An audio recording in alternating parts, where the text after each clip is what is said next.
A veces, un solo momento puede redefinir una vida entera. Una decisión, una canción, un acto de desesperación que se convierte en un faro de esperanza. La historia que están a punto de escuchar es sobre un niño que no tenía nada, excepto una voz. Una voz nacida del hambre y del amor, lo suficientemente poderosa como para silenciar el cinismo de un mundo que había olvidado cómo sentir. Prepárense para un viaje al corazón de la dignidad humana, donde la mayor riqueza no se encuentra en los bolsillos, sino en el alma. Si te gusta este tipo de contenido, no olvides suscribirte a nuestro canal El Contador de Vidas. Publicamos videos todos los días, y dale like al video si te gusta esta historia y déjanos en los comentarios contándonos de dónde eres y a qué hora nos escuchas. Hambriento, entra en el restaurante para pedir comida. El joven rico lo ve, y solo para humillarlo, le ordena que cante para el público. Pero nadie esperaba que de aquella voz saliera la canción que cambiaría la vida de todos. El frío de la noche era una criatura viva que dolía a través de la sudadera raída. Para Leo, de 10 años, el frío no era solo una sensación, era un enemigo constante que libraba una batalla diaria por el cuerpo frágil de su hermanita, Sofía. Se acurrucó en el rincón oscuro de su refugio, un hueco olvidado bajo la estructura de una vulcanizadora abandonada, y escuchó. La tos de Sofía, seca y persistente, rasgaba el silencio de la madrugada. Cada acceso de tos era como una aguja, perforando el corazón de Leo. A su lado, en un colchón delgado y manchado, su madre, Elena, se movía en su sueño inquieto. Incluso durmiendo, sus manos buscaban en la oscuridad, intentando encontrar el brazo de Sofía, un gesto de protección que la ceguera no conseguía borrar. Elena no veía el mundo desde hacía años, desde que una fiebre alta le robara la visión, pero sentía el mundo con una intensidad que asustaba a Leo. Sentía la fiebre de Sofía en la piel, oía la debilidad en su respiración, sentía el hambre en la quietud del estómago de su hijo. La tos de Sofía se intensificó, terminando en un llanto bajo y cansado. «Leo», susurró, usando el apodo que solo ella usaba. «¿Te duele?» Leo se arrastró hasta ella en la oscuridad, el suelo de cemento helado bajo sus rodillas. Tocó la frente de la hermana, estaba ardiendo. El pánico, un viejo conocido, comenzó a subir por su garganta. El médico del centro de salud, un hombre cansado de barba por hacer, había sido claro la semana anterior. «Es el comienzo de una neumonía, muchacho. Necesita antibióticos y comida de verdad. Comida de verdad, o su cuerpo no tendrá fuerza para luchar. Comida de verdad. Antibióticos». Palabras que sonaban como una lengua extranjera. La cena de la noche anterior había sido medio pan francés dividido entre los tres, un regalo de una señora que salía de la panadería. Se inclinó sobre la hermana, acomodando la manta sobre sus hombros. «Lo conseguiré, Sofía», susurró. La promesa, un voto sagrado en aquella oscuridad. Hoy consigo el remedio y comida caliente. Lo juro por mamá y por papá». Le dio un beso en la frente febril de Sofía. Sintió la mano de su madre encontrar la suya en la oscuridad y apretarla con fuerza, y salió a la ciudad que comenzaba a despertar. Empujó su carrito de reciclaje, un esqueleto de metal que era al mismo tiempo su herramienta y su carga, y se sumergió en las calles grises. El día fue brutal. Una cacería humillante por centavos. Los contenedores de basura de los barrios ricos parecían más vacíos que nunca. Los porteros lo echaban con una ira renovada. En el semáforo intentó vender caramelos, pero un grupo de chicos mayores lo expulsó, llevándose su pequeña caja. El hambre en su propio estómago era un nudo que retorcía sus entrañas, pero era la imagen de Sofía, pálida y tosiendo, la que lo impulsaba, la que le impedía simplemente sentarse en el bordillo y rendirse. Al atardecer, había conseguido una miseria, algunas monedas que apenas daban para comprar Un pan. La desesperación era un sabor metálico en su boca. Estaba cansado, con frío y derrotado.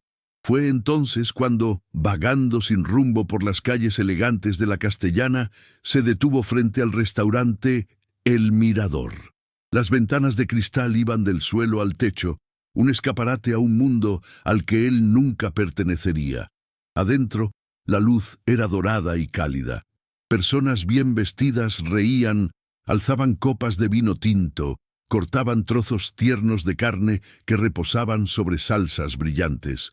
El olor que se escapaba por la puerta giratoria era una tortura, una ofensa a su barriga vacía.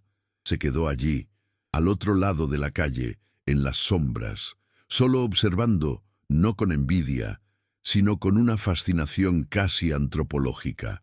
Era como mirar un acuario lleno de peces exóticos y coloridos. Era otro planeta, pero en ese planeta había comida. Comida de verdad, comida caliente. Sabía lo que pasaría si intentaba entrar. Sería expulsado antes de dar el segundo paso. Pero la imagen de Sofía, de la promesa que había hecho, era más fuerte que el miedo a la humillación. No quería limosna, quería solo las sobras. Lo que aquellas personas ricas dejaban en sus platos sería un banquete para su familia. Reuniendo cada gramo de coraje que le quedaba, cruzó la calle, respiró hondo y empujó la puerta giratoria. El impacto fue inmediato. El calor, el olor a comida y a perfume, el sonido bajo de un piano y de conversaciones civilizadas, y las miradas. Todas las miradas se giraron hacia él.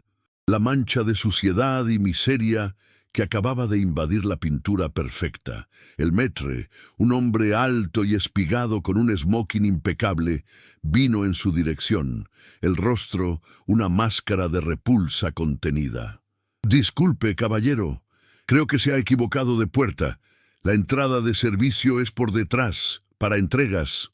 El sarcasmo en la palabra caballero lo golpeó, pero no retrocedió. «Señor», comenzó él, la voz un hilo. «No quiero problemas, solo quería saber si sobró algo de comida. Cualquier cosa. Es para mi hermana, está muy enferma». Antes de que el maître pudiera responder con la negativa fría que ya ensayaba, una voz joven, arrastrada y llena de aburrimiento, sonó desde una gran mesa redonda cerca de la ventana. «Déjelo, Antoine. El chico me parece interesante, yo me encargo de él». Era Víctor, un joven que no debía tener más de 25 años, pero que cargaba la arrogancia de un rey. Cabello rubio peinado hacia atrás con gel, un reloj de oro macizo en la muñeca, ropa que costaba más de lo que la familia de Leo gastaría en un año. Estaba con un grupo de amigos, chicos y chicas con la misma aura de riqueza aburrida. Víctor hizo un gesto con la mano, un gesto que se usa para llamar a un perro. «Acércate. Ven aquí, pequeña rata de alcantarilla. Oí decir que tienes hambre». Leo sintió la sangre subirle al rostro, una vergüenza caliente que lo quemaba por dentro, pero pensó en Sofía, se tragó el orgullo y caminó lentamente hasta la mesa. El olor de la comida era tan fuerte que sintió un mareo. Había platos con langosta, filetes, pastas con trufas, y había sobras, muchas sobras. «Sí, señor, cualquier cosita ya ayuda», susurró, los ojos fijos en los platos. Víctor sonrió, una sonrisa depredadora que no alcanzaba sus ojos fríos. Se giró hacia sus amigos. «¿Qué les parece? ¿Un show privado para animar nuestra cena? Este de aquí tiene cara de artista callejero». Los amigos rieron, cómplices. Se giró de vuelta hacia Leo. «Soy un hombre de negocios, chico. Me gustan los intercambios justos. ¿Quieres nuestra comida? Tendrás que darnos algo a cambio». Se reclinó en la silla, saboreando el momento, el poder. «Te oí canturrear ahí fuera. Canta para nosotros aquí, ahora. Canta para tu cena. Si tu actuación es convincente, quizás te dé los restos de mi filete». La humillación era pública, calculada, diseñada para entretenerlos. El silencio cayó sobre el restaurante. Las otras mesas, que antes fingían no ver, Ahora se giraron para asistir al espectáculo. El cruel. El corazón de Leo se transformó en una piedra de hielo en su pecho. La rabia y la vergüenza lo sofocaban. Quería gritar, dar la espalda, escupir en el suelo y salir de aquel lugar.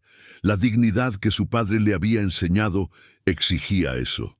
Pero entonces oyó la tos de Sofía en su mente, vio el rostro preocupado de su madre y supo que no tenía elección. Su orgullo no llenaría la barriga de su hermana, ni compraría su medicina. Asintió. Una única y casi imperceptible inclinación de cabeza. ¡Genial!, exclamó Víctor, aplaudiendo de forma teatral. Vamos, entretennos, canta algo triste que combine con tu apariencia lamentable. Leo cerró los ojos. Desterró el salón de lujo, los rostros burlones, el olor a comida. Se transportó a su mundo, al cubículo oscuro y húmedo, al lado de su madre, en las noches en que la soledad de ella era tan palpable que él podía tocarla, y le cantaba a ella la única canción que su padre le había enseñado, una vieja y triste canción folclórica sobre un pajarillo que había perdido su nido en la tormenta y le cantaba a la luna, preguntando si sus plumas podrían convertirse en estrellas para guiar su camino de vuelta a casa. Respiró hondo, el aire pareciendo no venir de sus pulmones, sino de un lugar más profundo, y abrió la boca. La voz que salió no era la de un niño de la calle asustado, era la voz de un alma antigua, pura, cristalina y cargada de un dolor tan genuino que el restaurante entero contuvo la respiración. No había técnica, no había entrenamiento, había solo verdad. Cada nota era una gota de lluvia, cada palabra un eco de pérdida. Cantaba con los ojos cerrados, el cuerpo delgado balanceándose suavemente, las manos pequeñas cerradas en puño a los lados del cuerpo, como si contuvieran todo su dolor. Su voz, sin acompañamiento, volaba por el salón, pasando por las mesas de langosta y de vino caro, y tocando algo que aquellas personas habían olvidado hacía mucho tiempo. Su propio corazón. En una mesa discreta en un rincón, el señor Castillo se detuvo con el tenedor a medio camino de la boca. Era un hombre que amaba la música, un mecenas de las artes, un viudo cuya soledad era su compañera más fiel. Había observado la escena con un disgusto creciente por la arrogancia de Víctor, pero cuando el niño comenzó a cantar, todo lo demás desapareció.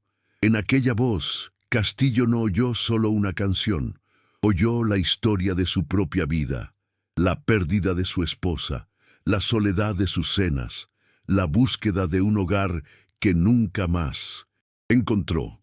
La voz de aquel niño era el sonido de su propia alma. La canción terminó, la última nota flotando en el aire como una lágrima de cristal antes de disolverse en el silencio. Un silencio absoluto, profundo, sagrado. Nadie se movía. Leo abrió los ojos, de vuelta a la realidad. Miró a Víctor esperando la burla, pero el rostro de Víctor estaba pálido, la boca entreabierta, desconcertado. Sus amigos miraban al niño con una expresión de asombro. Fue entonces cuando el silencio se rompió. Un aplauso, lento, deliberado, fuerte, venía de la mesa del rincón. El señor Castillo estaba de pie, los ojos llenos de lágrimas que no se molestaba en esconder, aplaudiendo. Su aplauso solitario fue el permiso que los otros necesitaban. Uno por uno, los clientes de El Mirador se levantaron de sus sillas y comenzaron a aplaudir. Al principio, de forma contenida, después con una emoción creciente, hasta que el salón entero estaba de pie en una ovación estruendosa. No era para un artista, era para un alma. Castillo caminó por entre las mesas, un hombre de cabellos canosos y elegancia natural, y se detuvo frente a Leo. Se arrodilló, ignorando el suelo de mármol, y miró a los ojos del niño. «Hijo mío», dijo, la voz embargada, «he pagado fortunas para oír a los más grandes cantantes del mundo. Ninguno de ellos me ha tocado jamás, como tú acabas de hacerlo. ¿Cuál es tu nombre?» «Leo». susurró, todavía aturdido. Leo, repitió Castillo, como si saboreara la palabra. Lo que hiciste esta noche no fue cantar para tu cena, nos alimentaste el alma, y por eso tenemos una deuda contigo. Se levantó y con una voz que todos podían oír, declaró: Antoine, a partir de hoy, Leo y su familia tienen crédito vitalicio en este restaurante. La cuenta será siempre mía. Luego se giró hacia la mesa de Víctor, que ahora lo miraba con puro odio. Y en cuanto a estos señores, su cuenta también es mía. Es lo mínimo que puedo hacer para compensar la vergüenza que nos han hecho pasar. Puso una mano firme y protectora en el hombro de Leo. Ahora vamos a casa y me contarás todo sobre tu madre y tu hermana, porque creo que tu vida, y quizás la mía, acaba de cambiar para siempre. Muchas gracias por escuchar hasta aquí. Si te gusta el canal y el contenido que creamos, por favor, considera suscribirte y darle like a este video. Tu apoyo es fundamental para que podamos seguir trayendo más historias como esta.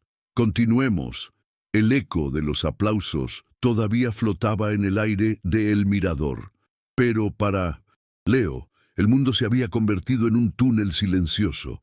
Solo podía ver el rostro del señor de cabellos canosos arrodillado frente a él, cuyos ojos lo miraban no con lástima, sino con una especie de reconocimiento reverente, como si viera algo que hacía mucho tiempo estaba perdido. Sus palabras, «nos diste un regalo», eran tan extrañas, tan contrarias a todo lo que la vida le había enseñado, que su cerebro de 10 años no podía procesarlas.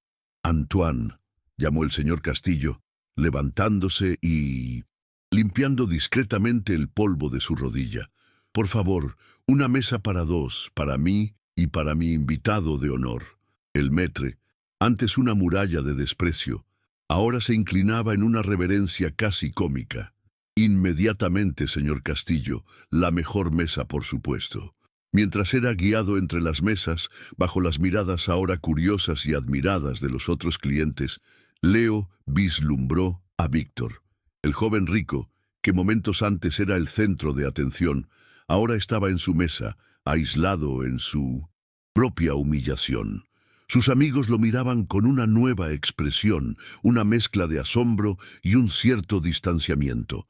El rostro de Víctor estaba rojo de furia, los ojos fijos en Leo con un odio puro y cristalino. Fue una mirada que duró solo un segundo, pero que prometía una guerra. El señor Castillo hizo que Leo se sentara en su mesa preferida, en un rincón discreto con un sofá de terciopelo rojo. «Debes tener hambre», dijo con una amabilidad que dejaba a Leo aún más desarmado. No miró el menú. Solo le dijo al camarero: «Traiga, por favor, una sopa de verduras bien caliente con trozos de pollo y un pan tierno, y un vaso de leche tibia». Para empezar, él sabía que un estómago hambriento no aguantaría la comida rica y pesada del resto del menú. Sabía que el niño necesitaba consuelo, calor, no un banquete. Ese pequeño detalle, esa comprensión silenciosa, fue lo que comenzó a romper las defensas de Leo. La sopa llegó en un tazón de porcelana blanca, humeaba, olía a hogar. Leo, cuyas manos estaban acostumbradas a sujetar latas abolladas, ahora sostenía una cuchara de plata pesada. Comió.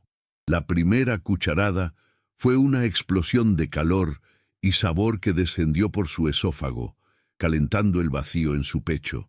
Comió despacio, con miedo de que si comía demasiado rápido, el sueño terminaría. Castillo no lo apresuró, solo se quedó allí observando, con una pequeña sonrisa en sus labios. Cuando Leo terminó la sopa, el anciano señor se inclinó un poco hacia adelante. «Leo», dijo, la voz suave. «Una voz como la tuya no nace solo del talento, nace de una historia, de una vida.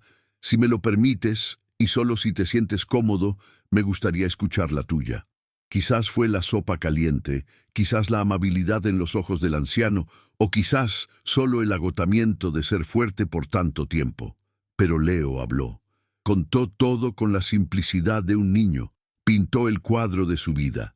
Habló de su madre, Elena. Contó cómo sus ojos, antes brillantes, se fueron apagando poco a poco por una enfermedad que los médicos del centro de salud nunca supieron explicar, hasta que solo quedó la oscuridad. Pero explicó que su madre veía con las manos y con el corazón. Contó cómo ella le enseñó a tener honor, incluso cuando no tenía un pan.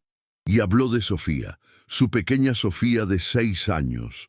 Habló de su tos, que empeoraba con el frío de la noche, del silbido en su pecho, de la fiebre que la dejaba débil y sin ganas de jugar.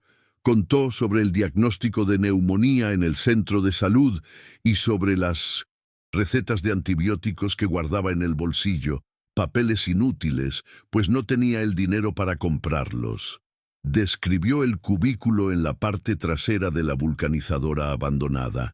El olor a caucho y moho, el único colchón en el suelo de cemento que compartían, la gotera que en los días de lluvia los forzaba a acurrucarse en un rincón. No contó la historia con autocompasión.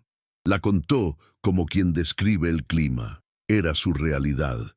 El señor Castillo escuchaba cada palabra. El rostro antes sereno, ahora marcado por un profundo dolor. Cada detalle de la vida de Leo era una bofetada a su propia existencia de lujo y soledad. Él, que se quejaba del silencio de su mansión, ahora se avergonzaba ante un niño cuyo mayor miedo era el silencio de la respiración de su hermana. Cuando Leo terminó, el silencio volvió a la mesa, pero ahora era un silencio diferente. Era un silencio de comunión, de entendimiento. Leo, dijo Castillo, la voz embargada, tu padre te enseñó a tener honor, tu madre te enseñó a tener fuerza. ¿Y tú? Tienes el alma de un rey en un cuerpo de niño. Hizo una señal a su chofer, que esperaba afuera. Ahora termina tu leche. Es hora de llevarte a casa y de conocer a tu familia. El viaje de la opulencia de la Castellana a la periferia industrial fue una jornada entre planetas. Leo, sentado en el asiento de cuero suave de un Maybach que se deslizaba silenciosamente por las calles, miraba hacia afuera y veía su propio mundo con otros ojos.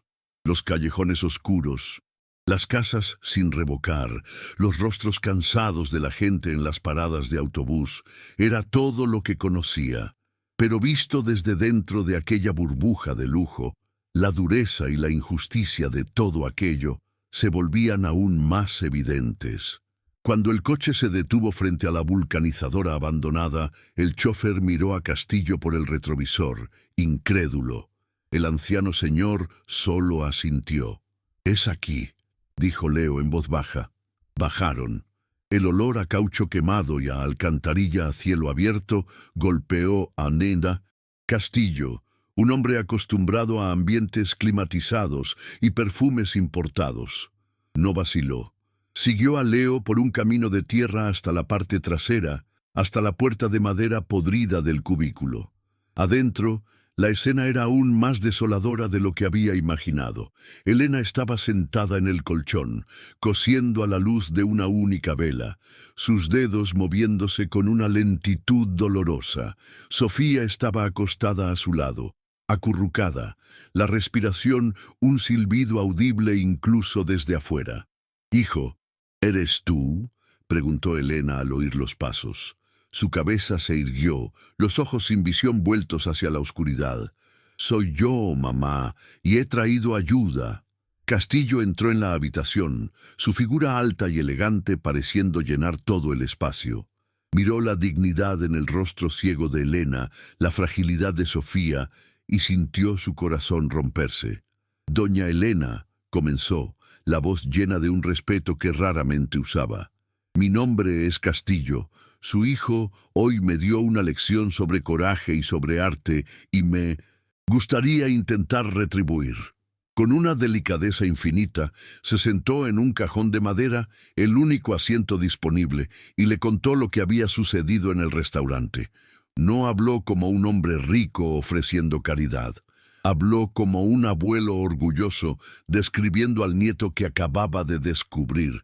Elena escuchaba la costura olvidada en su regazo, las lágrimas corriendo por su rostro sin que ella se diera cuenta. «Mi Leo», susurró. «Él siempre tuvo esa luz, pero yo tenía miedo de que el mundo la apagara».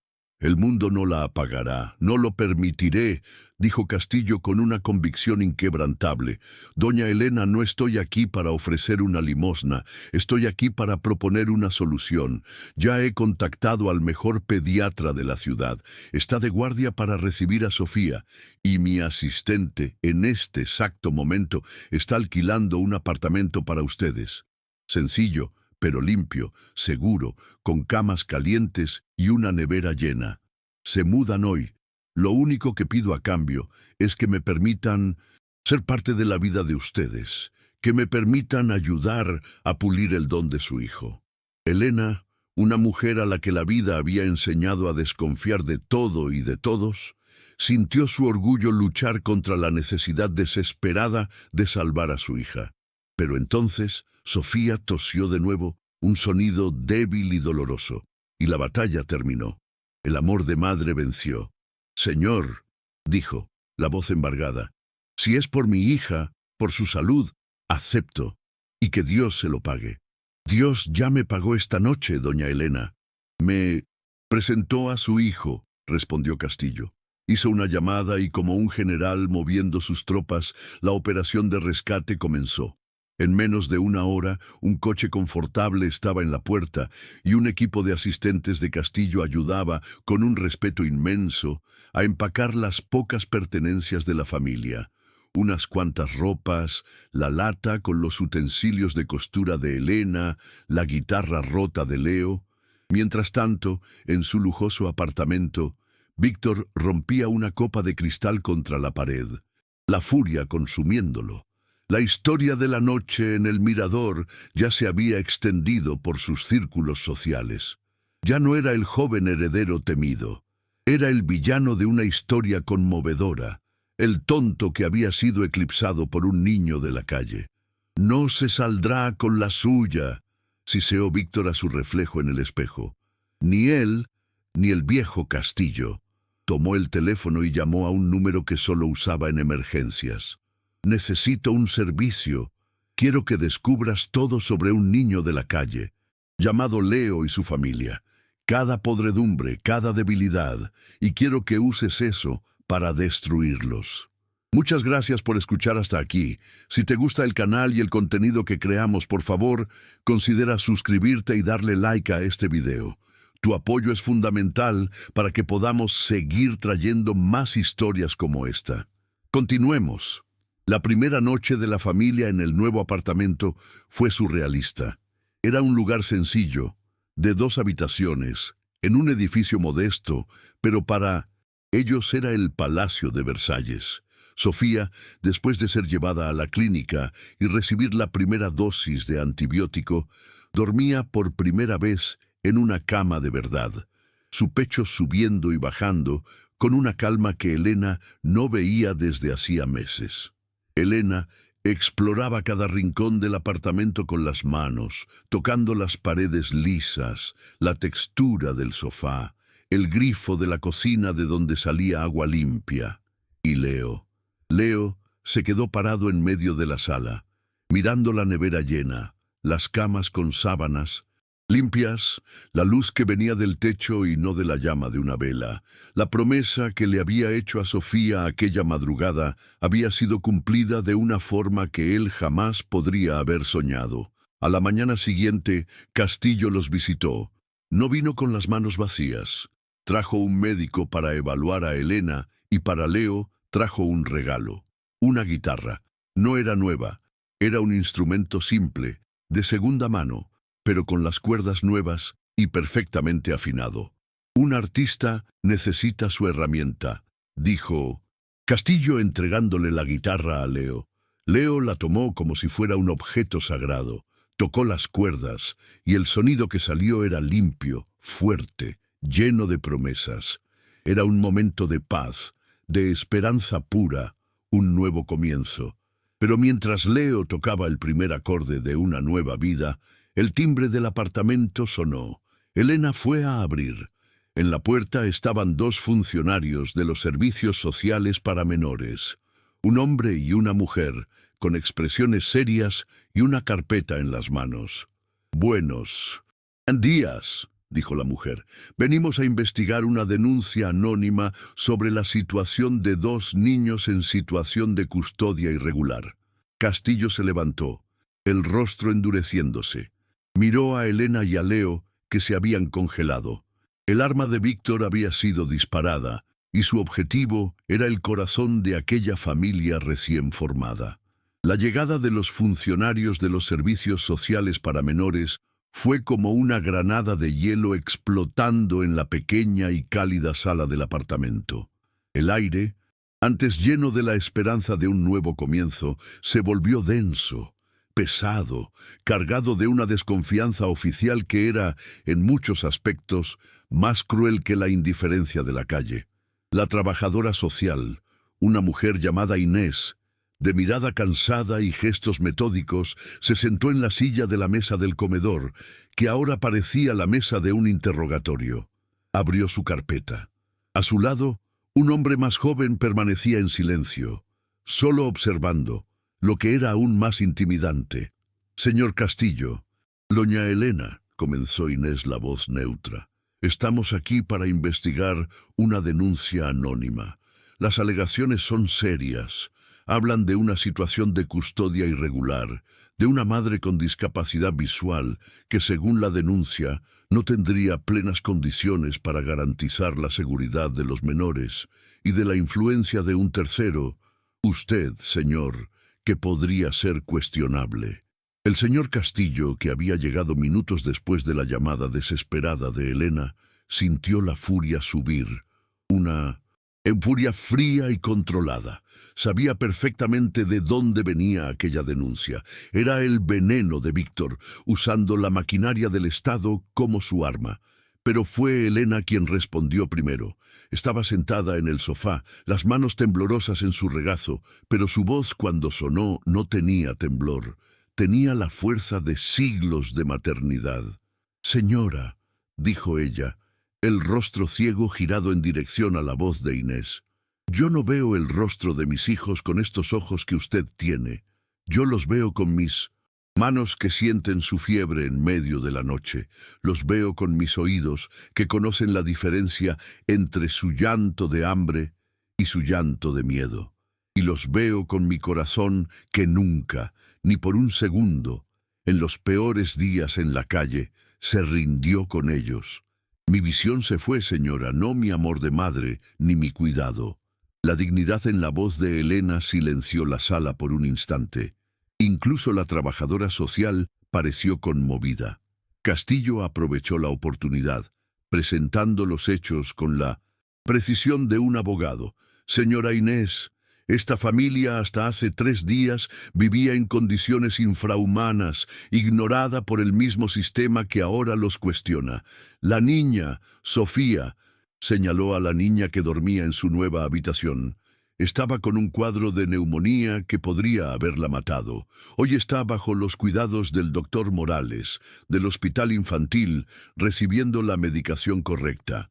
El niño, Leo, está alimentado, seguro, y será matriculado en una escuela la próxima semana.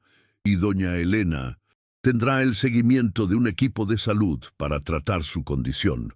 Le entregó una carpeta con los primeros informes médicos y los recibos del alquiler del apartamento. «Mi influencia cuestionable ha sido solo la de proveerles los derechos básicos que les fueron negados toda su vida. Si eso es un crimen, entonces arréstenme». Inés analizó los documentos. Era una mujer del sistema, acostumbrada a ver lo peor de la naturaleza humana. Veía la lógica en la denuncia. Un millonario, 2 niños de 1900, la calle, una madre ciega. La historia era, de hecho, irregular, pero también veía la realidad frente a ella. Veía la nevera llena, las camas arregladas, los medicamentos sobre la mesa, y veía sobre todo el vínculo innegable entre aquellas 3 personas. «Entiendo, señor Castillo», dijo ella después de un largo silencio. El ambiente, a primera vista, parece adecuado y beneficioso para los niños, pero la denuncia fue hecha y estoy obligada a abrir un proceso de averiguación. Un informe completo será enviado a un juez de menores. Él decidirá los próximos pasos. Hasta entonces haremos visitas regulares sin previo aviso para seguir la situación. Y un consejo, dijo, mirando directamente a Castillo. Le sugiero que regularice su posición legal en relación con ellos lo más rápido posible. La buena voluntad, desafortunadamente, no tiene valor jurídico. La visita terminó, pero la amenaza permaneció, flotando sobre ellos como una espada. La alegría del nuevo hogar había sido manchada por la ansiedad de poder perderlo en cualquier momento. No se detendrá, dijo Elena cuando se quedaron solos. Ese joven del restaurante tiene maldad en los ojos. No, no se detendrá, asintió Castillo, el rostro endurecido por la rabia. Pero nosotros tampoco. Quiere una guerra, la tendrá, pero lucharemos en nuestro propio campo de batalla. Esa misma tarde, Castillo activó su verdadera tropa de élite, sus abogados y un equipo de investigadores privados, los mejores del país. No quiero solo defendernos de esta acusación ridícula, les dijo en una reunión en su oficina. Quiero saber todo sobre Víctor de Alcántara, cada empresa, cada socio, cada cuenta bancaria, cada secreto. Su odio hacia mí parece desproporcionado. Descubran la raíz de esto. Nadie amenaza a mi familia y sale impune. Mientras la contrainvestigación comenzaba, Castillo se centró en el otro frente de batalla. El alma de Leo. Sabía que la mejor forma de luchar contra la humillación que el niño había sufrido era fortalecer su don, transformarlo de una fuente de vergüenza en una fuente de orgullo. Llevó a Leo a conocer al maestro Serrano, el apartamento del viejo profesor, en el último piso de un edificio antiguo en el centro de la ciudad. Era un caos de libros, partituras y polvo, dominado por un imponente piano de cola negro. Serrano, un hombre pequeño de cabellos blancos desgreñados y ojos que parecían perforar el alma, los recibió con una impaciencia cascarrabias. Así que este es el diamante en bruto que encontraste en el lodo, Castillo, dijo rodeando a Leo como un tratante de caballos evaluando un potro. Vamos a ver si brilla o si es solo un pedazo de vidrio. Canta, muchacho. Intimidado, Leo cantó la misma canción del restaurante. Su voz, cruda y llena de emoción, resonó por la sala. Cuando terminó, el maestro se quedó en silencio, el rostro impasible. Terrible, decretó, completamente indisciplinado. Lanzas las notas como si fueran basura. Tu respiración es un desastre. Tu postura es un insulto al arte del canto. El corazón de Leo se hundió. Miró a Castillo avergonzado. Pero, continuó el maestro, acercándose y tocando el pecho de Leo con un dedo delgado y huesudo. Aquí dentro, hay un ángel llorando. Hay una verdad que la mayoría de los cantantes que entreno, con toda su técnica perfecta, nunca tendrán. Tú no cantas. Tu alma canta a través de ti. Y eso, mi querido niño, es raro. Se giró hacia Castillo. Es un desastre y es un genio. Me dará un trabajo infernal. Acepto. Las clases eran un tormento. El maestro Serrano era un tirano. Exigía ejercicios de respiración que dejaban a Leo sin aire, escalas repetidas hasta la perfección, lecciones de teoría musical que parecían una lengua alienígena. Tu dolor te dio el sentimiento, gritaba. Ahora yo te daré el arma para expresarlo, para que tu dolor no sea un susurro, sino un trueno que sacuda el mundo. Hubo momentos en que Leo quiso rendirse, pero Castillo siempre estaba allí. No asistía a las clases, pero lo esperaba al final. En el camino de vuelta, en el coche silencioso, conversaban. Castillo le contaba sobre su difunta esposa, Isabel, una pianista. Ella tampoco tenía una técnica perfecta, decía Castillo con una sonrisa triste. Pero cuando tocaba Chopin, hasta los ángeles se detenían para escuchar. Decía que la música era la única oración que Dios nunca se negaba a escuchar. Creo que ustedes dos se habrían entendido muy bien.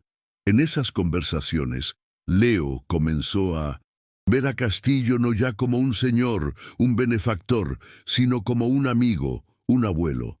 Y Castillo veía en Leo la chispa de vida y de pasión que pensaba haber perdido para siempre. La paz, sin embargo, era frágil. Víctor, al saber que su denuncia no había surtido el efecto inmediato de remover a los niños, pasó al segundo ataque, más sucio y más público. Pagó una fortuna a un periodista de un blog de chismes sensacionalista. Muchas gracias por escuchar hasta aquí. Si te gusta el canal y el contenido que creamos, por favor, considera suscribirte y darle like a este video. Tu apoyo es fundamental para que podamos seguir trayendo más historias como esta. Continuemos. El artículo fue publicado un viernes, calculado para viralizarse durante el fin de semana. El titular era una puñalada, el cuento del ángel, la farsa del niño de la calle que usa a su madre ciega y hermana enferma para engañar a millonario solitario. El texto era un veneno destilado. Usaba fotos antiguas de Leo, recogiendo basura, el rostro sucio, sacadas de contexto. Insinuaba que Elena, su madre, era una alcohólica que usaba la ceguera para generar lástima, y describía a Castillo como un viejo solitario y senil, siendo manipulado por una familia de estafadores profesionales.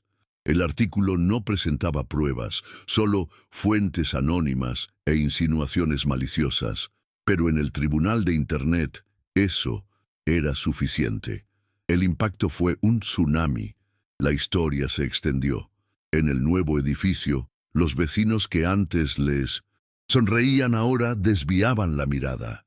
Elena, que salía a sentir el sol en el pequeño jardín del condominio, oyó a dos mujeres susurrando: «Pobre del viejo, siendo engañado por esa gente». Se encerró en el apartamento, la vergüenza una capa pesada sobre sus hombros. Para Leo fue el golpe más duro. Acababa de ser matriculado en una buena escuela privada cerca de casa, un sueño hecho realidad por Castillo. El lunes, al llegar, era el centro de todas las miradas. «¿Y qué, estafador? ¿Conseguiste engañar a alguien más hoy?», dijo un niño en el pasillo. «Cuidado con las carteras, personal. El niño de El Mirador está en el área», gritó otro. Leo sintió que el suelo desaparecía. La humillación era 1000 veces peor que la del restaurante. Allí era un anónimo. Aquí todos sabían su nombre y lo usaban como un arma contra él. Esa noche se encerró en su cuarto. No quiso cenar, no tocó la guitarra. Solo se quedó allí, acurrucado en la cama, deseando ser invisible de nuevo. Castillo llamó a la puerta. «Leo, ¿puedo entrar?».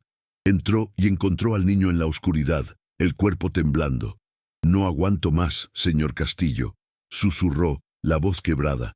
«Quiero irme, volver a la calle. Allá nadie me conoce. Quizás Víctor tiene razón. Soy solo un niño de la calle. No pertenezco a este mundo. Solo le traigo vergüenza a usted, a mi madre». La desesperación en su voz era absoluta. El arma de Víctor había encontrado su corazón. El señor Castillo se sentó al borde de la cama. No dijo: «No te preocupes» o «esto pasará». Miró a los ojos del niño y su voz era grave y llena de una fuerza tranquila. «Leo, la gente como Víctor no te odia porque eres pobre. Te odian porque eres real, y tu verdad expone su mentira, tu voz, tu honor, tu amor por tu familia. Eso es algo que su dinero nunca podrá comprar. Y eso los aterroriza». Puso la mano en el hombro de Leo. «Si te callas ahora, estás diciendo que ellos vencieron, que su mentira es más fuerte que tu verdad. Y eso no es cierto. Cantar, para ti, ya no es una opción, es una necesidad, es tu respuesta, es tu arma». Leo lo miraba, las lágrimas dejando de caer, la determinación comenzando a reemplazar la desesperación. Dentro de 2 semanas, continuó Castillo, los ojos brillando con una idea audaz, se celebrará el baile de gala de la Fundación de Arte de la ciudad, el evento social más importante del año. Todos los que importan en esta ciudad estarán allí, incluyendo a Víctor y su séquito de amigos vacíos. Se inclinó, la voz un susurro conspirador. Ese muchacho te humilló en un restaurante para un público de 50 personas. Quiero que le respondas, pero para un público de 500. Quiero que subas a ese escenario como la atracción musical sorpresa del baile. Y quiero que cantes, no para ellos, sino para ti mismo, para tu madre, para tu hermana, para mostrarles a todos ellos que el alma no tiene precio y que el arte no tiene clase social.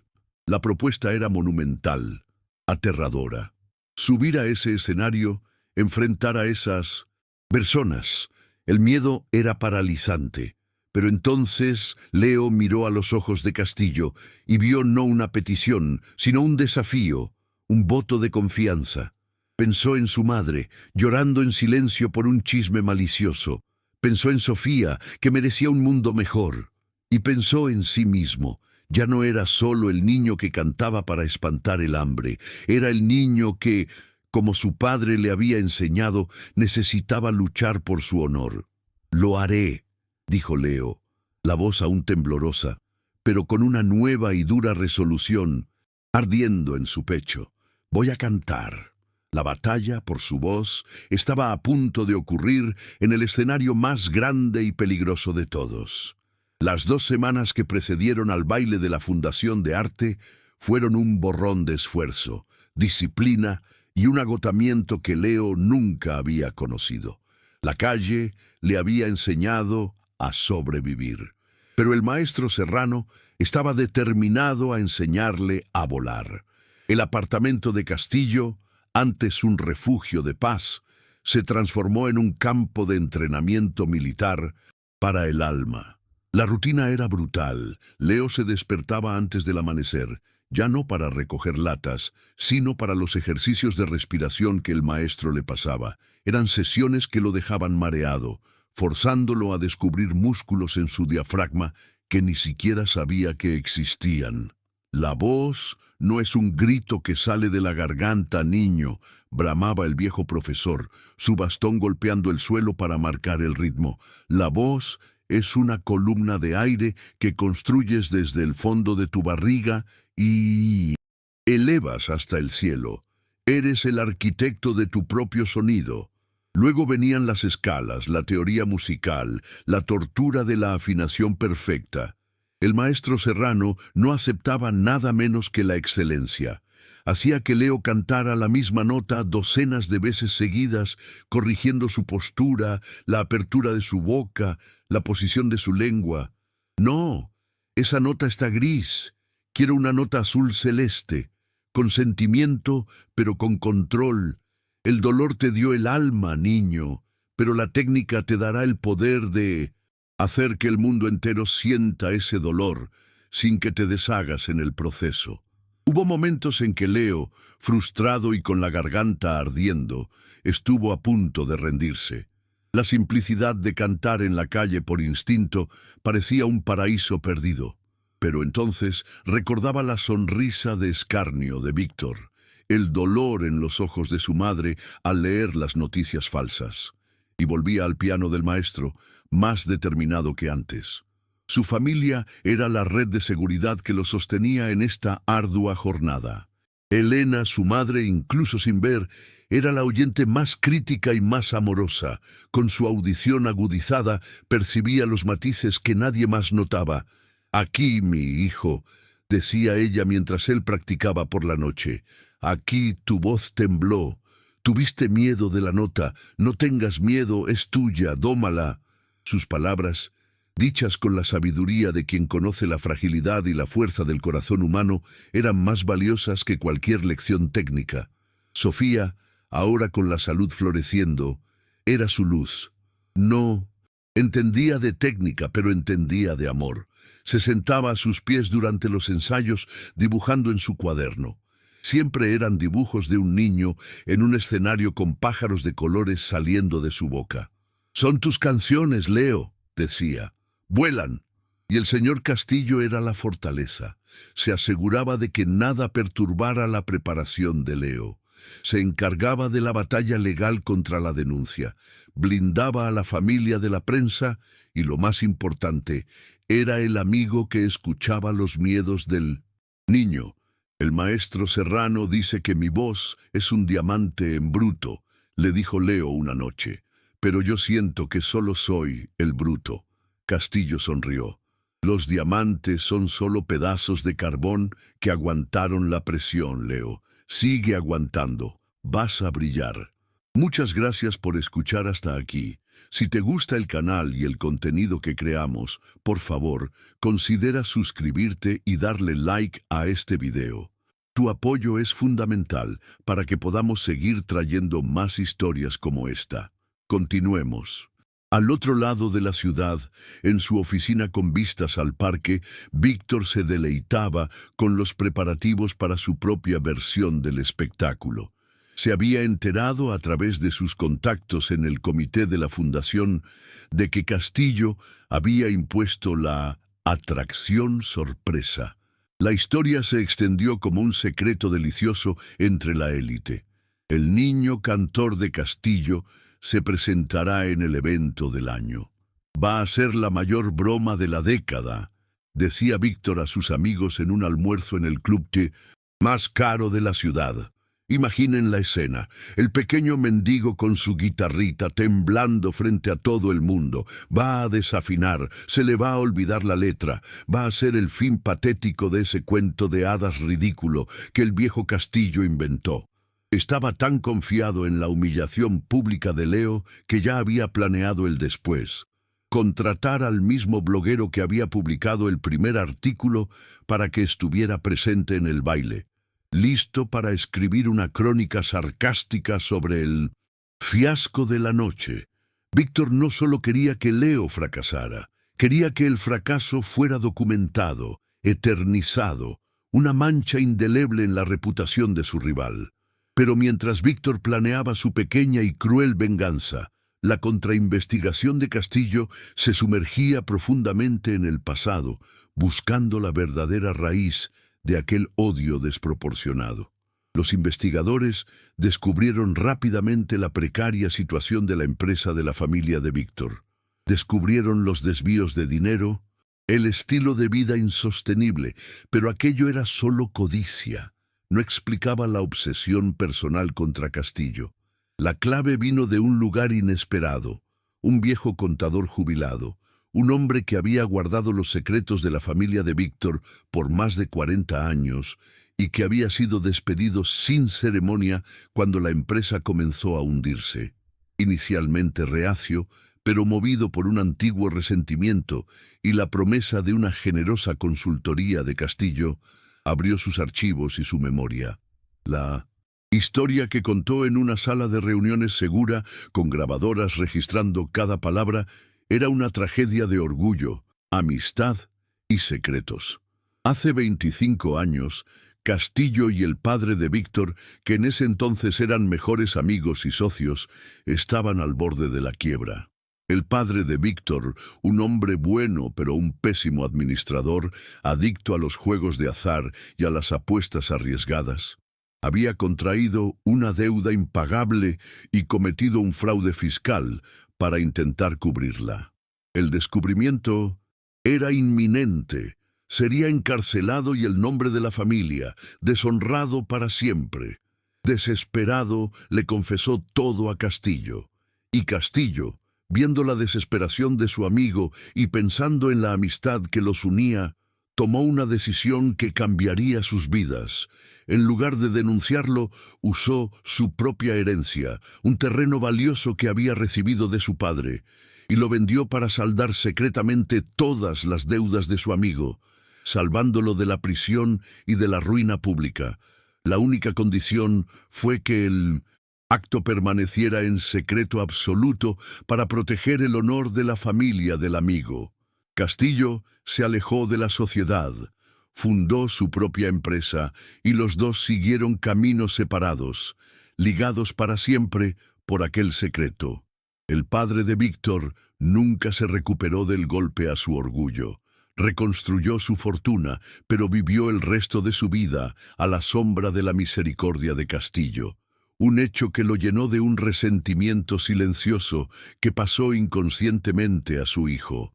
Víctor creció viendo en Castillo no a un rival, sino a un recordatorio constante de la debilidad de su padre. Y recientemente, tras la muerte de su padre, Víctor, al organizar sus papeles, encontró una carta, una confesión detallada del anciano, dirigida a Castillo, pero que nunca fue enviada. La carta contaba toda la verdad. Para Víctor, el descubrimiento fue un veneno. La revelación de que el honor de su familia, su estatus, su dinero, todo había sido construido sobre la caridad de Castillo, fue una humillación insoportable. Su odio, antes difuso, ahora tenía un objetivo claro, y cuando vio a Castillo adoptando a otro miserable, el niño Leo vio el patrón repetirse. Vio la misma piedad condescendiente que, en su mente distorsionada, había castrado a su padre. Atacar a Leo era su forma de atacar el legado de Castillo, era su forma de gritarle al mundo que la bondad era una debilidad y que él, Víctor, era fuerte, implacable y no le debía nada a nadie. En la víspera del baile, Castillo llamó a Leo a la biblioteca. El niño estaba pálido, con ojeras profundas de tanto ensayar. Estaba aterrorizado. Leo, antes de que subas a ese escenario, hay algo que necesitas saber, dijo Castillo, la voz grave. Necesitas entender al hombre que estará en primera fila queriendo verte caer. No estás luchando contra la arrogancia, estás luchando contra la vergüenza. Y le contó la historia de la deuda, del secreto, de la misericordia. Le contó cómo la bondad puede a veces generar un resentimiento más profundo que el propio odio. Leo escuchó todo en silencio, la guitarra en su regazo. La historia era demasiado compleja para su edad, pero entendió la esencia, entendió el dolor. Él, que conocía la vergüenza de la pobreza, podía, de una forma extraña, entender la vergüenza de la deuda. No sintió lástima por Víctor, pero la rabia que sentía por él se transformó en algo diferente, una especie de tristeza profunda. Entonces, dijo en voz baja, él no me odia a mí, odia lo que usted representa. Y yo solo soy un espejo. Exactamente, respondió Castillo, y mañana tu voz será ese espejo. No cantes con rabia, Leo, canta con tu verdad. La verdad de que la dignidad no está en lo que se tiene, sino en lo que se es. Canta para el niño asustado que existe dentro de ese hombre arrogante. Quizás él no escuche, pero el mundo entero lo hará. La revelación le dio a Leo un nuevo propósito. No subiría a ese escenario para defenderse, subiría para dar una respuesta sobre la naturaleza de la verdadera riqueza y la verdadera pobreza. Su canción no sería un acto de desafío, sino un acto de compasión. La noche del baile llegó. El salón de fiestas del Hotel Palacio era un océano de seda, diamantes y poder. Leo, en los bastidores, sentía el estómago hecho un nudo. Con su traje negro simple, se sentía como un grano de arena en una caja de joyas. Por la rendija de la cortina, vio la escena. Vio a Castillo, Elena y Sofía en una mesa al fondo, los rostros tensos y llenos de esperanza. Y vio a Víctor en primera fila, el rey en su corte, riendo a carcajadas, el rostro rojo por el champán, los ojos brillando con una expectativa cruel. Sus miradas se cruzaron a través del salón, y Víctor alzó su copa en un brindis silencioso y burlón, un último gesto de desprecio. Y ahora, señoras y señores, la voz del maestro de ceremonias resonó por los altavoces. Para cerrar nuestra noche, una actuación sorpresa que promete conmover a todos. Un joven talento descubierto y apoyado. Por nuestro querido mecenas, el señor Castillo, por favor, reciban con un caluroso aplauso a Leo. El haz de luz del cañón de seguimiento lo encontró. Un círculo blanco que lo aislaba del resto del mundo. Sintió el pánico subir, la garganta secarse, pero entonces recordó. Cerró los ojos y respiró hondo, como el maestro le había enseñado. No estaba allí para ellos, estaba allí por su verdad. Caminó hacia el centro del escenario, se sentó en el taburete, acomodó la guitarra en su regazo. El silencio del público era un monstruo de 1000 cabezas. No miró a Víctor, miró dentro de sí mismo y comenzó a tocar. La batalla final por su voz y por su alma había comenzado.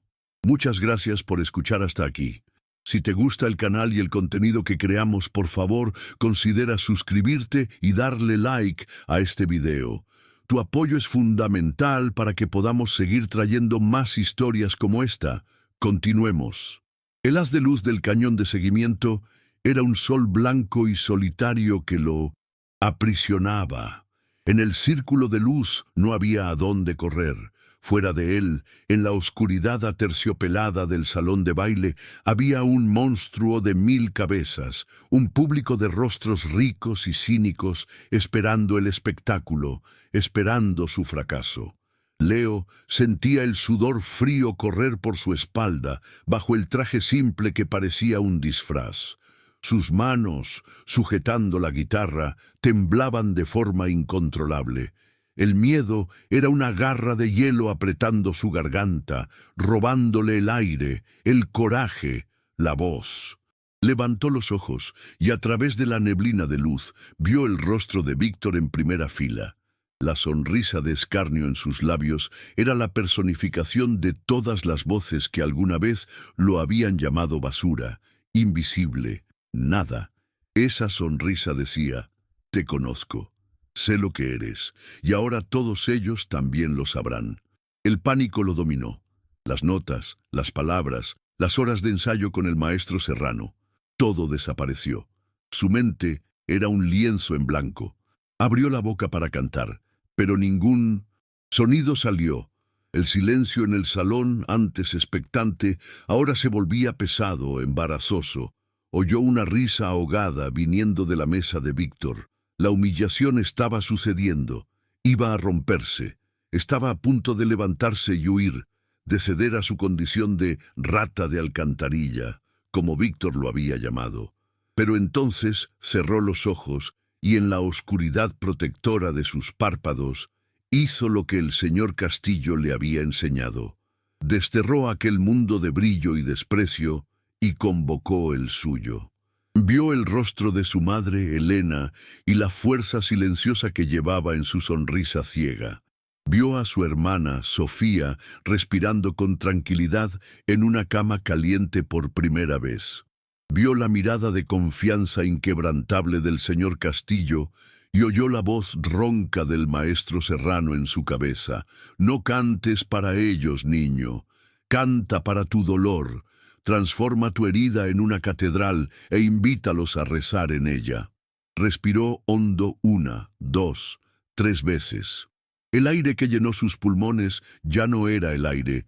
Viciado del miedo, era el aire de su propia historia. Sus dedos, ahora firmes, encontraron las cuerdas de la guitarra y tocó el primer acorde. Un acorde simple, menor, triste, pero no derrotado. Un sonido limpio y puro que cortó la tensión del salón como un cuchillo. Y entonces comenzó a cantar. La canción no era la del pajarillo de ala rota, era una nueva, una que había nacido de sus conversaciones con Castillo, de su dolor y de su recién descubierta comprensión sobre la naturaleza de la riqueza y la pobreza. Erguiste un castillo con muros de oro y cerrojos de plata para protegerte, contando monedas, tu único tesoro, en un trono vacío con miedo de serte. La voz que salió de Leo no era la de un niño, era la de un alma. La técnica que el maestro le había dado estaba allí, el control de la respiración, la proyección que alcanzaba el último rincón del salón, la afinación perfecta. pero bajo la técnica, la emoción cruda, la verdad de su vida, pulsaba. Su voz subía en las notas, altas con una claridad que dolía y descendía a los graves con un calor que abrasaba. El público, que esperaba un desastre o una curiosidad patética, se quedó en un silencio atónito. Los susurros cesaron. Los camareros, que se movían silenciosamente entre las mesas, se congelaron donde estaban. Una mujer en la segunda fila, usando un collar de diamantes que podría alimentar a la familia de Leo por una vida entera, se llevó la mano a la boca, los ojos desorbitados. Leo continuó, con los ojos cerrados, cantando la historia de dos hombres. Yo vengo de tierra, del frío y la nada. Mi único manto es el amanecer, mi única herencia, la senda empolvada, mas mi corazón es rico por quererte bien. Las palabras eran simples, pero la melodía y la entrega de Leo les daban un peso profundo. No estaba cantando sobre sí mismo, estaba cantando sobre todos allí, sobre la soledad que se esconde detrás de fachadas de éxito, sobre el hambre de afecto que ninguna fortuna puede saciar. La canción se convirtió en un espejo y cada persona en ese salón veía en ella un pedazo de su propio reflejo, de sus propias batallas secretas. En la primera fila, la sonrisa de Víctor se había deshecho por completo. Su rostro estaba pálido. La canción era un ataque, pero un ataque que no podía rebatir. No era una acusación, era un diagnóstico. El castillo de oro, el trono vacío, el miedo a amar. Las palabras de un niño de la calle estaban describiendo su alma con una precisión que lo aterrorizaba. Miró a los amigos a su lado. Ya no lo miraban con complicidad. Miraban a Leo hipnotizados. Por primera vez en su vida, Víctor se sintió completamente solo en medio de la multitud. El señor Castillo, en su mesa al fondo, lloraba abiertamente, sin vergüenza. No eran lágrimas de lástima, eran de orgullo, de catarsis. Veía en la actuación de Leo la concretización de todo en lo que creía. Veía la belleza venciendo a la brutalidad, veía la verdad desarmando a la arrogancia y veía en la fuerza de aquella pequeña figura en el escenario la mayor y más bella venganza que se podría tener. No la destrucción del enemigo, sino la superación a través del arte. La canción alcanzó su clímax. Leo abrió los ojos y miró directamente a Víctor. Y el peso de tu corona te ahoga, te ancla a la tierra, te impide ya ver que mi pobreza me enseñó a volar. La última nota de la guitarra flotó en el aire por un segundo eterno. Un punto final en una tesis sobre la condición humana. Y entonces, el silencio. Un silencio tan denso, tan cargado, que parecía que el mundo había dejado de girar. El silencio fue roto por un único sonido, un bravo, gritado desde el fondo del salón. Era el crítico de música, el hombre más temido y respetado de la ciudad. Se levantó, aplaudiendo con fervor, y fue como si una presa se rompiera. El salón entero explotó. La gente se puso de pie, una ola humana de admiración. La ovación fue un trueno. No eran aplausos educados, eran gritos, silbidos, lágrimas. La gente no aplaudía solo al cantante. Aplaudía el coraje, la autenticidad, la emoción pura que habían presenciado. Leo, con su don, había hecho que aquellas almas ricas y aburridas sintieran algo de verdad, y le estaban agradecidas por ello. Mientras la ovación continuaba, Víctor se levantó, pero no para aplaudir. Con el rostro como una máscara de furia y humillación, empujó su silla con violencia y salió del salón, abriéndose paso a codazos entre la gente que lo miraba con desprecio. Su intento de humillar al niño de la calle había resultado en su propia y espectacular humillación pública. Había sido derrotado no por poder o dinero, sino por la verdad en una canción. Cuando Leo finalmente bajó del escenario, todavía temblando, el cuerpo vibrando con la energía de la actuación, fue recibido por un abrazo colectivo. Castillo, Elena y Sofía lo rodearon. Lo conseguiste, mi hijo. Lo conseguiste, lloraba Elena, besando su rostro. Volaste, Leo. Volaste, gritaba Sofía, saltando de alegría. El maestro Serrano también estaba allí, los ojos rojos, algo raro para el viejo cascarrabias. Puso la mano en el hombro de Leo. Hoy, niño, dijo, la voz ronca. Hoy no cantaste.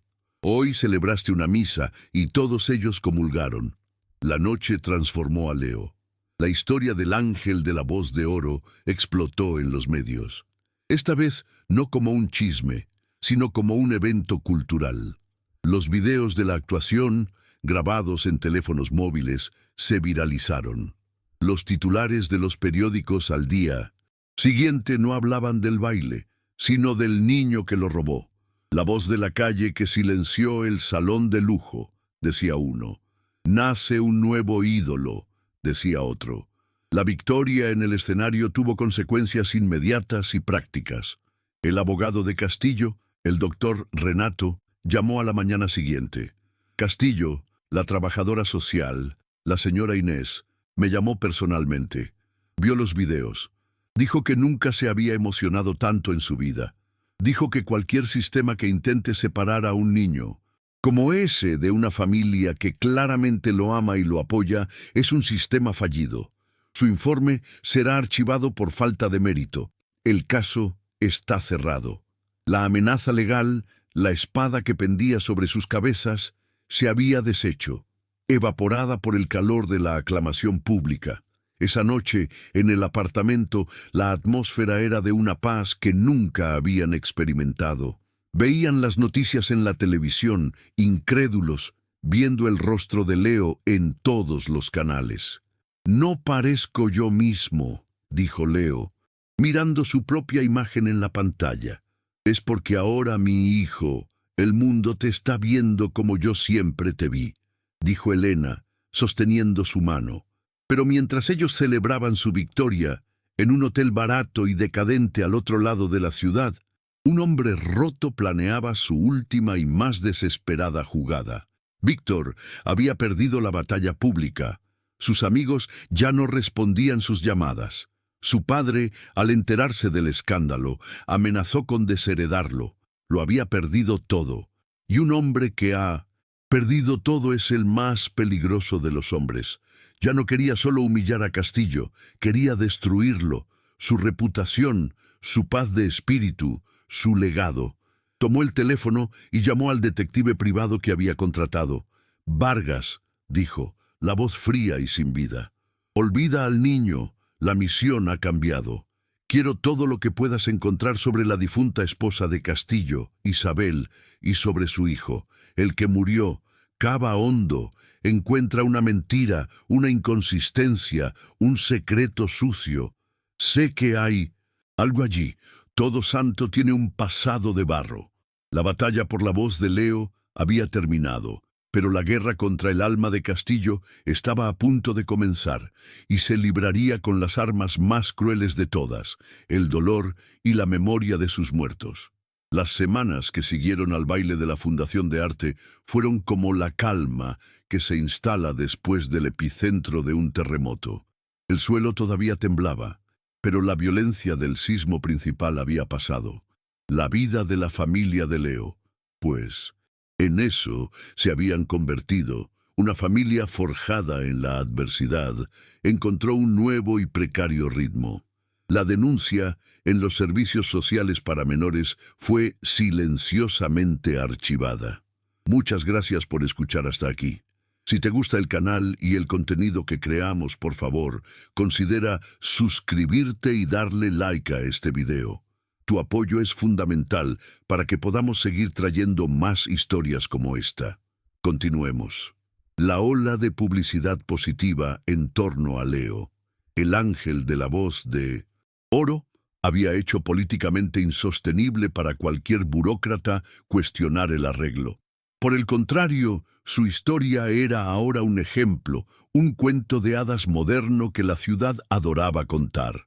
Leo volvió a la escuela y a sus clases con el maestro Serrano, pero todo era diferente.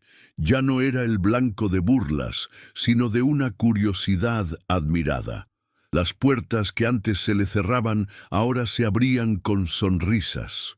Manejaba la nueva fama con una humildad que solo hacía aumentar el respeto por él. Sofía, su hermana, estaba completamente curada de la neumonía, una niña vibrante y feliz, asistiendo a la misma escuela que su hermano. Y Elena, su madre, encontró una paz que no conocía desde hacía años. La dignidad restaurada, el miedo al mañana finalmente apaciguado. El señor Castillo era el sol alrededor del cual este pequeño sistema solar giraba. Pasaba la mayor parte de sus días con ellos, actuando como el abuelo que Leo y Sofía nunca tuvieron. Los llevaba a museos, a conciertos, a parques. Le enseñaba a Leo a jugar ajedrez, un juego de estrategia que según él era muy parecido a la vida, y escuchaba por horas las historias de Elena sobre el pasado, sobre el marido que perdió, sobre la fuerza que encontró en la fe. La mansión de Castillo, antes un palacio de ecos y soledad, ahora se llenaba con el sonido de risas y de acordes de guitarra. Pero en medio de aquella paz conquistada a duras penas, Castillo vivía con una sombra en su corazón, la amenaza de Víctor. Sabía que un odio como el de Víctor no desaparecía con una derrota pública. Solo se escondía, se pudría y buscaba una nueva forma de atacar. Sus investigadores privados continuaban monitoreando los pasos del joven, pero Víctor parecía haber desaparecido del mapa, lo que era aún más preocupante. Una tarde tranquila, mientras ayudaba a Leo con una lección de armonía musical en la biblioteca, Castillo sintió que era el momento de compartir su propia carga. Confiaba en ese niño de una manera que no confiaba en nadie más. Leo, una vez me preguntaste por qué la música triste me conmovía tanto. Comenzó el anciano señor, la voz baja. Nunca respondí de verdad. Se levantó y caminó hacia un portarretratos de plata que estaba en su escritorio, uno que Leo nunca le había visto tocar. Era la foto de una mujer hermosa, su difunta esposa Isabel, sosteniendo a un bebé recién nacido en sus brazos. Este era Matías, nuestro hijo, dijo Castillo, la voz embargada. Nació hace más de 30 años y vivió solo 2 días. Le contó a Leo la historia de su mayor dolor, el embarazo de riesgo de Isabel, la alegría de convertirse en padre y la tragedia de un parto complicado que resultó en la muerte del bebé por un fallo respiratorio. Describió el dolor de sostener a su hijo sin vida en sus brazos, el dolor de ver el brillo en los ojos de su esposa apagarse para siempre. Después de que Matías se fue, Isabel entró en una depresión profunda de la que nunca se recuperó de verdad. Y yo hice lo que hacen los hombres tontos. En lugar de llorar con ella, de compartir el dolor, me convertí en un cobarde, me sumergí en el trabajo, construí este imperio como una forma de huir, de no sentir. La perdí ese día, Leo, mucho antes de que el cáncer se la llevara. Le fallé en el momento en que más me necesitó. Miró al niño, los ojos llenos de un arrepentimiento antiguo. Ese es mi fantasma, mi gran secreto. No es un crimen, pero es mi mayor fallo. Leo escuchaba, el corazón apretado de compasión por aquel hombre que le había dado todo. No supo qué decir, solo se levantó, se acercó al anciano señor y en un gesto de una madurez que iba más allá de su edad, le puso la mano en el hombro. Usted no falló, dijo. Usted solo tenía el corazón roto. Mientras esta escena de profunda conexión ocurría en la biblioteca de Castillo, en una habitación de hotel barato en la periferia de la ciudad, la maldad encontraba su camino. Víctor, consumido por el odio y la humillación, recibía a su detective privado, el inescrupuloso Vargas. No encontré nada sobre Castillo, dijo el detective con aire de decepción. Su vida es un libro abierto. ¿Pero? ¿Pero qué? Gruñó Víctor. Pero su pasado tiene una tragedia, una que nunca discute, la muerte de su único hijo, un recién nacido, hace más de 30 años. El interés de Víctor se encendió. Y encontré a alguien dispuesto a refrescar la memoria sobre lo que pasó en ese hospital, dijo Vargas con una sonrisa sórdida. Una ex enfermera, amargada, llena de resentimiento, despedida por incompetencia años después.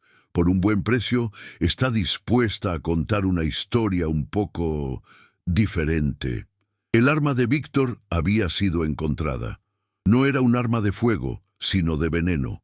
Una mentira tan monstruosa, tan vil, que podría destruir el alma de un hombre. Una semana después, Castillo recibió un sobre anónimo en su oficina. Dentro no había una nota de rescate, sino un pendrive. Curioso, lo conectó a su computadora.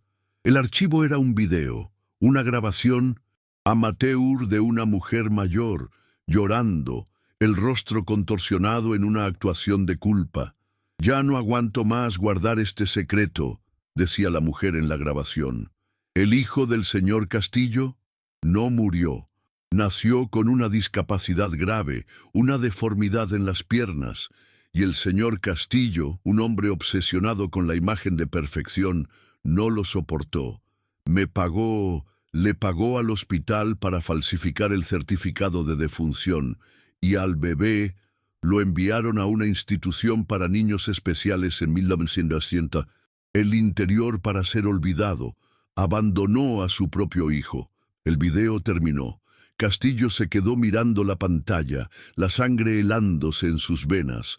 La mentira era tan grotesca, tan diabólica en su concepción, que sintió que le faltaba el aire. Aquella calumnia no atacaba sus negocios, atacaba su honor, su paternidad, la memoria sagrada de su hijo y de su esposa. Sabía que era obra de Víctor, era la venganza perfecta, una acusación imposible de desmentir. ¿Cómo probaría que su hijo, muerto hace 30 años, estaba realmente muerto?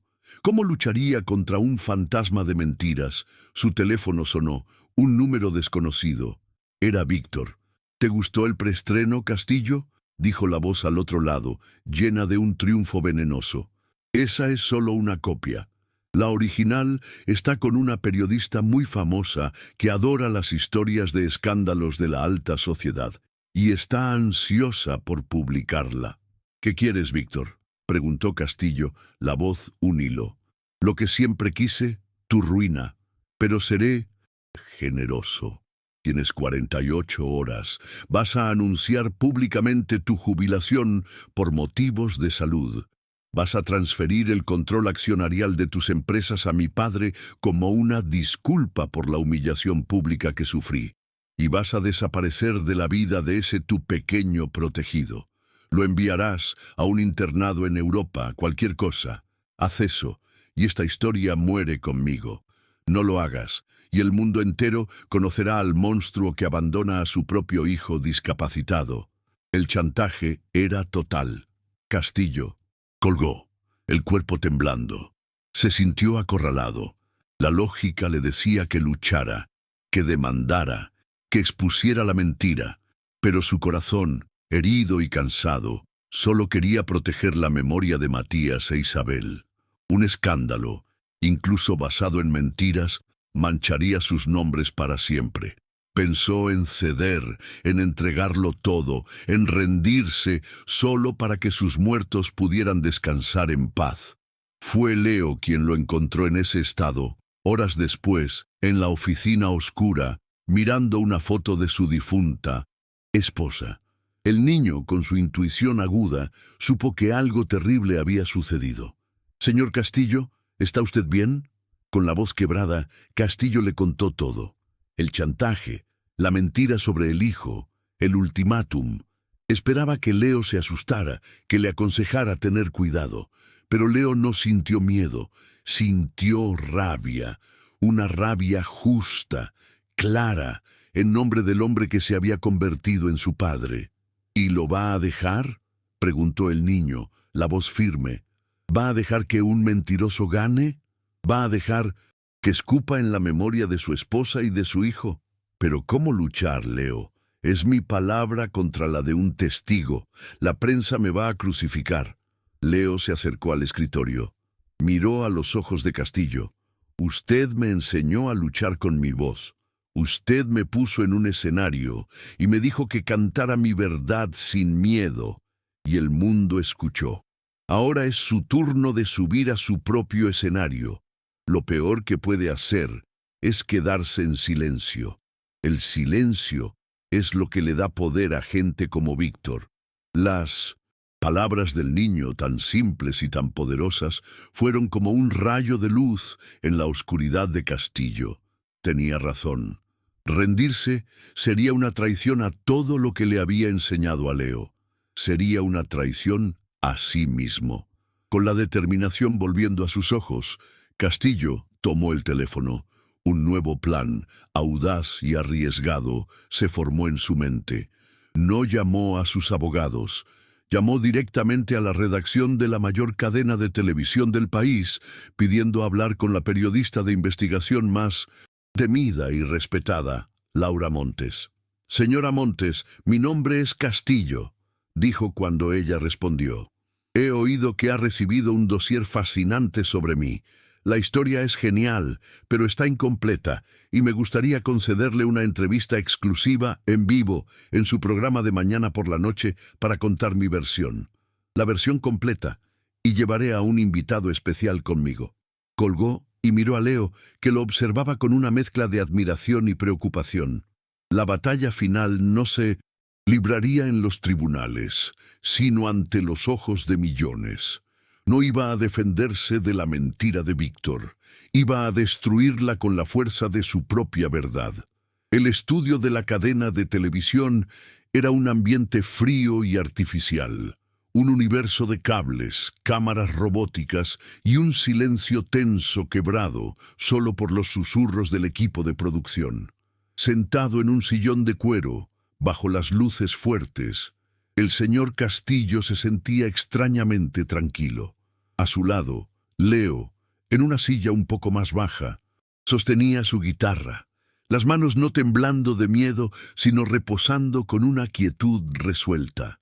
Tras bastidores, en una sala privada, Elena y Sofía veían todo por un monitor, las manos unidas en una plegaria silenciosa. La periodista Laura Montes, una mujer conocida por su inteligencia afilada y por no tener miedo de confrontar a los poderosos, se sentó frente a ellos. Representaba los ojos y los oídos del país. «Buenas noches, señor Castillo, Leo», comenzó, la voz profesional pero con un brillo de curiosidad en los ojos. «Señor Castillo, el país ha seguido la notable historia de cómo usted y este joven se encontraron. Pero en los últimos días ha surgido una sombra. Un dossier anónimo que recibimos en nuestra redacción hace una acusación de una gravedad inmensa. Alega que hace más de 30 años usted habría abandonado a un hijo nacido con una discapacidad grave, falsificando su certificado de defunción. ¿Qué tiene que decir al respecto?». La pregunta, tan directa y brutal, flotó en el aire. Castillo miró directamente a la cámara principal, como si hablara con cada una de las millones de personas que lo veían, pero en su mente hablaba solo para un espectador, Víctor. «Buenas noches, Laura, y buenas noches a todos», comenzó, la voz firme y clara. «Agradezco la oportunidad de responder a esta acusación. La mejor manera de combatir una mentira monstruosa no es con una simple negación, es con una verdad dolorosa». Respiró hondo. «Sí, es verdad que mi difunta esposa, Isabel, y yo tuvimos un hijo hace más de 30 años. Su nombre era Matías». Sacó del bolsillo de su chaqueta una pequeña foto en blanco y negro, gastada por el tiempo, y la mostró a la cámara. Era la foto que guardaba en su escritorio, un bebé recién nacido envuelto en una manta. «Y también es verdad que mi hijo murió. Vivió solo 2 días. Nació con una insuficiencia pulmonar severa, una condición para la cual no había tratamiento en la época. Lo sostuve en mis brazos mientras daba su último suspiro. Firmé su certificado de defunción, no para esconder un crimen, sino con el corazón de un padre en pedazos». Las lágrimas que había contenido durante 3 décadas llegaron a sus ojos, pero no las escondió. Su vulnerabilidad era su arma. La mentira que mi sobrino Víctor ha esparcido no me ataca a mí. Profana la memoria de mi hijo y de mi esposa, y lo hace por una única razón: codicia, porque no soporta la idea de que mi legado no será de dinero sino de amor. Un amor que encontré en esta nueva familia. Se giró hacia Leo. Laura, el mundo conoció la voz de este niño, pero yo conocí su alma, y para responder a esta calumnia no necesito abogados. Solo necesito la verdad, y la verdad a veces viene en forma de una canción. Laura Montes, visiblemente conmovida, hizo una señal a producción. Leo. Leo asintió. No hizo una actuación, hizo una oración. Con la guitarra cantó la misma canción que el maestro le había ayudado a componer, la canción sobre el castillo de oro y el corazón vacío. Pero esta vez la letra tenía un nuevo peso, un nuevo significado. Era un himno contra la calumnia, una oda a la verdad de los sentimientos. Su voz, pura y poderosa, llenó el estudio y los hogares de todo el país, no como la de un niño de la calle, sino como la de un testigo de la condición humana. Al final de la canción, la entrevista continuó, pero el tono había cambiado. Castillo, con la fuerza que el coraje de Leo le daba, no solo contó su historia, sino que anunció su futuro. La mentira de mi sobrino, por más vil que sea, me ha dado una última y gran idea, dijo, mirando nuevamente a la cámara. En memoria del hijo que perdí y en honor al hijo que encontré, puso la mano en el hombro de Leo. Anuncio esta noche que el primer y mayor proyecto de mi fundación será la construcción del Instituto Matías Castillo, un centro de excelencia con tratamiento gratuito para niños con discapacidades y enfermedades raras. Transformaremos su mentira en la mayor obra de amor de mi vida. Aquel fue el jaque mate. Castillo no solo se defendió, cooptó el ataque de Víctor y lo transformó en un acto de filantropía monumental. Ganó la guerra no destruyendo a su enemigo, sino construyendo algo infinitamente más grande y noble a partir de la suciedad que le fue arrojada. La repercusión de la entrevista fue inmediata y abrumadora. El país abrazó a Castillo y a Leo. La historia del chantaje, confirmada por fuentes de la propia cadena, se filtró, y Víctor se convirtió en un paria nacional. La ex enfermera, temiendo un proceso por perjurio y difamación, se presentó públicamente y confesó la farsa, detallando cómo había sido pagada por Víctor. Para Víctor fue el fin. Su padre, el hombre cuyo honor Castillo había salvado en el pasado, lo desheredó públicamente, avergonzado de las acciones de su hijo. Sus socios lo abandonaron, sus amigos desaparecieron. Solo, arruinado y públicamente deshonrado, se convirtió en la personificación de su propio castillo de oro, brillante por fuera, pero vacío y en ruinas por dentro. Su historia terminó no en una prisión, sino en un exilio autoimpuesto de amargura e irrelevancia. Para la familia de Leo, sin embargo, fue el comienzo de la paz definitiva. La última sombra había sido disipada. Eran libres. Los años que siguieron fueron de una construcción silenciosa y feliz. La vida de ellos encontró un ritmo dulce. Leo, bajo la tutela del maestro Serrano y con el apoyo de Castillo, floreció. No se convirtió en una estrella del pop. Rechazó los contratos millonarios y los focos fáciles. Con la orientación de Castillo, eligió un camino más difícil, pero más verdadero. Estudió música clásica, perfeccionó su composición y se convirtió en un artista respetado, un cantante de concierto, conocido por sus actuaciones en teatros, donde su voz podía ser apreciada sin la distracción del espectáculo. Sus canciones, siempre contando historias de superación y esperanza, tocaban a un público fiel y apasionado. Sofía, con la salud completamente restaurada, Se convirtió en una joven vibrante y estudiosa, con el mismo brillo de compasión en los ojos que su hermano. Y Helena, la matriarca silenciosa, vivió sus años dorados rodeada del amor y la seguridad que nunca había tenido. Sus días llenos del sonido de la música de su hijo y las risas de su nieta. El señor Castillo vivió por 7 años más. 7 años de bonificación, como le gustaba decir. 7 años que dedicó a 2 cosas: ser un abuelo para Leo y Sofía, y levantar el Instituto Matías Castillo. Vio el instituto ser inaugurado, un lugar de esperanza y tecnología de punta, y lloró el día en que el primer niño fue atendido. Partió en una tarde de otoño, en paz, en su propia cama, sosteniendo las manos de Helena y de Leo, mientras escuchaba una grabación de su difunta esposa tocando Chopin al piano. No murió como un multimillonario solitario. Murió como un padre y un abuelo amado. La escena final se desarrolla 5 años después de la partida de Castillo. Estamos en el escenario del Teatro Municipal, una de las salas de concierto más prestigiosas del país. La noche es la del estreno de la primera gran composición de Leo, una sinfonía llamada El Nido. El teatro está abarrotado. En primera fila se sientan Helena, ahora una señora de cabellos blancos y sonrisa serena, y Sofía, una bella joven que inicia sus estudios en medicina. En el escenario, Leo, ahora un hombre de 20 y tantos años, no está con su guitarra. Está dirigiendo la orquesta. Levanta la batuta, el silencio se instala y la música comienza. La sinfonía no es una historia triste, es un viaje. El primer movimiento es caótico, denso, evocando las calles, el hambre, el miedo. El segundo es una melodía suave y solitaria, la voz de un único violonchelo que representa la pureza de una voz en la oscuridad. El tercero es una batalla, una explosión de metales y percusión, el conflicto, el dolor.